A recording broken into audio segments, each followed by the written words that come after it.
ఉమ్మడి కరీంనగర్ జిల్లా వ్యాప్తంగా యూరియా కొరత రైతులను తీవ్రంగా వేధిస్తుంది. కేవలం ఒక్క రైతుకి ఒక యూరియా బస్తా మాత్రమే ఇవ్వడంతో స్టాక్ వచ్చిన ప్రతిసారి క్యూ లైన్లలో నిలబడుతున్నారు రైతులు.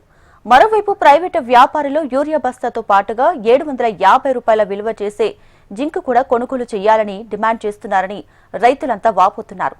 ఉమ్మడి కరీంనగర్ జిల్లా నుండి యూరియా కష్టాలపై పూర్తి సమాచారాన్ని మా ప్రతినిధి గోపాలకృష్ణ అందిస్తారు. కరీంనగర్ జిల్లా వ్యాప్తంగా యూరియా కోసం రైతులు పడిగాపులు కావాల్సిన పరిస్థితి ఏర్పడుతోంది. యూరియా కొరతతో ప్రతినిత్యం సహకార సంఘాల ఎదుట రైతులు చెప్పులు, ఆధార్ కార్డులు, సంచులతో లైన్లలో నిలబడుతున్నారు. అసలు యూరియా కొరత ఎందుకు వస్తోంది, రైతులు దేనివల్ల ఇబ్బందులు పడుతున్నారు? నాతో పాటు కొంతమంది రైతులు ఉన్నారు, వారిని మాట్లాడించే ప్రయత్నం చేస్తాను. యూరియా కొరత దేనివల్ల వస్తుంది? కృత్రిమ కొరత లేదంటే నిజంగానే కొరత వస్తుందా? ఎందుకు ఇబ్బందులు జరుగుతుంది? చూడండి, మనం గతంలో యూరియా అనేది ఒక 10 సంవత్సరాలు చూస్తే ఎప్పుడు బరాబర్ వచ్చినాయి. మరి ఇప్పుడు ఎందుకు వస్తలేదంటే రైతులు కొంచెం తర్జన భర్జన అవుతున్నాం. ముఖ్యంగా చూడండి, ఇప్పుడు ఎకరానికి వచ్చేసి ఒక 4 బస్తాలు 5 బస్తాలు వాడుతున్నాము. సో ఇప్పుడు ప్రభుత్వాలు ఏం చెప్తున్నాయంటే, రాష్ట్ర ప్రభుత్వం కానీ కేంద్ర ప్రభుత్వం మేము మా కోటా ఇచ్చేసినాము, రాష్ట్ర ప్రభుత్వం ఇస్తలేదు అని చెప్పి వీళ్ళకే ఇప్పుడు రాజకీయ కోణాలు జరుగుతున్నాయి. రైతుకి ఇదంతా తెలియదు కదండి.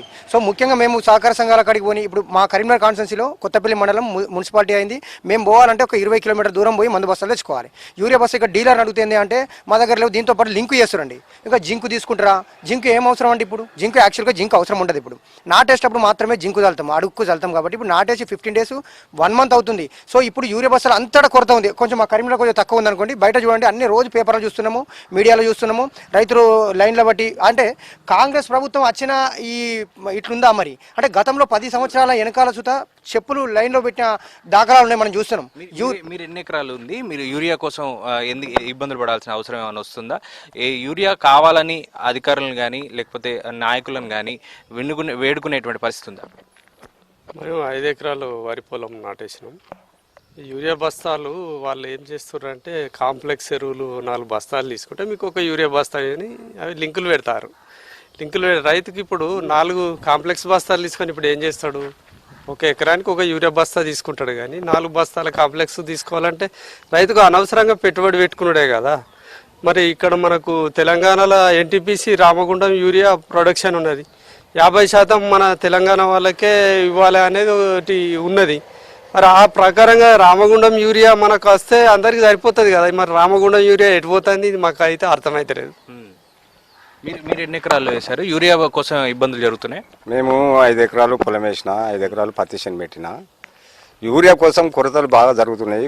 యూరియానే బాగా షార్టేజ్ అవుతుంది. అడుగు మంది బస్తాలు మంచిగానే ఉంటున్నాయి, యూరియా బస్తాలు ఉంటలేవు. అయితే కాలం మంచిగా అయింది. భగవంతుని వాళ్ళ కెనాల్ నీళ్ళు వస్తున్నాయి. అన్ని మంచిగా జరిగినాయి. నాట్లు వేసుకున్నాం, పత్తి చేనులు మంచిగా మొలిచినాయి. అన్ని మొలిచిన తర్వాత అడుగు మందులు కంప్లీట్ వేసుడు జరిగిపోయింది. ఇప్పుడు యూరియా కోసం ఎదురు చూస్తున్నాం. యూరియా కోసం ఎదురు చూసినప్పుడు యూరియానే లేకపోతే పంటలు మేము ఎట్లా పండిస్తుడు? ఇంత మంచిగా కాలం అయ్యి ఇంత మంచిగా ఉన్నప్పుడు యూరియా కొరత ఎందుకు వచ్చింది? ఇన్ని సంవత్సరాలు ఏంది, ఇప్పుడు ఎందుకు వచ్చింది అనేది మనకు యూరియా కొరత చేయబట్టి పొలాలు సుత, పత్తి చేనులు సుత వేద్దామన్నా సుత యూరియా లేకుండా అయిపోయింది. యూరియా కోసం పడికాపులు కాసుడు అవుతుంది. గురించి గవర్నమెంట్ దీన్ని చర్య తీసుకొని తొందరగా ఈ యూరియాను షార్టేజ్ లేకుండా మొత్తం మంది రైతులకు అందేటట్టు చేయాలని కోరుతున్నాను. సో ఇది యూరియా కొరతకు సంబంధించినటువంటి ఇష్యూ. దాదాపుగా ఉమ్మడి కరీంనగర్ జిల్లాలో అన్ని చోట్ల కూడా ఇదే పరిస్థితి కనబడుతోంది. ఎక్కువగా సైదాపూర్ మండలం కావచ్చు, అట్లాగే నుస్తులాపూర్లో కావచ్చు, ఇటు కురిక్యాల్లో కావచ్చు, ఇలా చాలా చోట్ల నిత్యం రైతులు యూరియా కోసం పడిగాపులు కాస్తున్నటువంటి పరిస్థితులే కనబడుతున్నాయి. రాత్రులు కూడా యూరియా కోసం క్యూ లైన్లు కట్టినటువంటి పరిస్థితి. తెల్లవారితే ఎక్కడ తమకు అందదో అనేటువంటి బాధతో రాత్రి నుంచే క్యూ లైన్లు కడుతున్నటువంటి పరిస్థితులు కూడా ఉమ్మడి కరీంనగర్ జిల్లా వ్యాప్తంగా కనిపిస్తున్నాయి. కేవలం రైతుకి ఒక బస్తా యూరియా మాత్రమే ఇస్తూ ఉండడంతో ఇలాంటి సందర్భం కనబడుతోంది. ఇటీవల రాజన్న సిరిసిల్ల జిల్లాలో రైతులు వినూత్నంగా నిరసన తెలిపారు. యూరియా బస్తాను రైతుకు పుట్టినరోజు గిఫ్ట్గా ఇచ్చి తమ నిరసనను తెలియజేసేటువంటి ప్రయత్నం చేశారు. అంటే యూరియా ఇప్పుడు అంత ప్రీసియస్గా తయారైంది. యూరియా అనేది కేవలం ఒక బస్తానే ఇవ్వడం వల్ల రైతులు తీవ్రంగా ఇబ్బంది పడుతున్నాం అని చెప్తున్నారు. దీన్ని తమకు అనుకూలంగా మార్చుకున్నారు ప్రైవేట్ వ్యాపారులు. యూరియా బస్తా 350 రూపాయల నుంచి 450 రూపాయలు మధ్యలో ఉండేటువంటి వాళ్ళు అమ్మేటువంటి యూరియా బస్తాకి 750 రూపాయలు విలువ చేసేటువంటి ఇతర జింక్ లాంటి పదార్థాలు తీసుకోవాలని చెప్పి డిమాండ్ చేస్తున్నారు. దీంతో ఒక యూరియా బస్తా కొనాలంటే రైతు ప్రైవేట్ వ్యాపారి దగ్గర 1000 నుంచి 1200 రూపాయలు పెట్టాల్సిన పరిస్థితి ఏర్పడుతుంది. ప్రభుత్వం ఇచ్చేటువంటి యూరియా రైతులకు సరిపడా ఇవ్వాలని అయితే రైతులు డిమాండ్ చేస్తూ ఉన్నారు. కెమెరామెన్ రవితో గోపాలకృష్ణ, HMTV, కరీంనగర్ నుంచి. ఆదిలాబాద్ జిల్లాలో రైతులను యూరియా కష్టాలు వెంటాడుతున్నాయి. జిల్లా వ్యాప్తంగా ఉదయం నుంచే ఎరువుల దుకాణాల ముందు యూరియా కోసం రైతులు బార్లు తీరి నిల్చుంటూ ఉన్నారు. డిమాండ్కి సరిపడా యూరియా సరఫరా చేయడం లేదని రైతులు మండిపడుతున్నారు. పనులు విడిచిపెట్టుకుని యూరియా కేంద్రాల దగ్గర పడిగాపులు కాయాల్సి వస్తుందని ఆవేదన వ్యక్తం చేస్తున్నారు. యూరియా సమస్యను వెంటనే తీర్చాలని డిమాండ్ చేస్తున్నారు.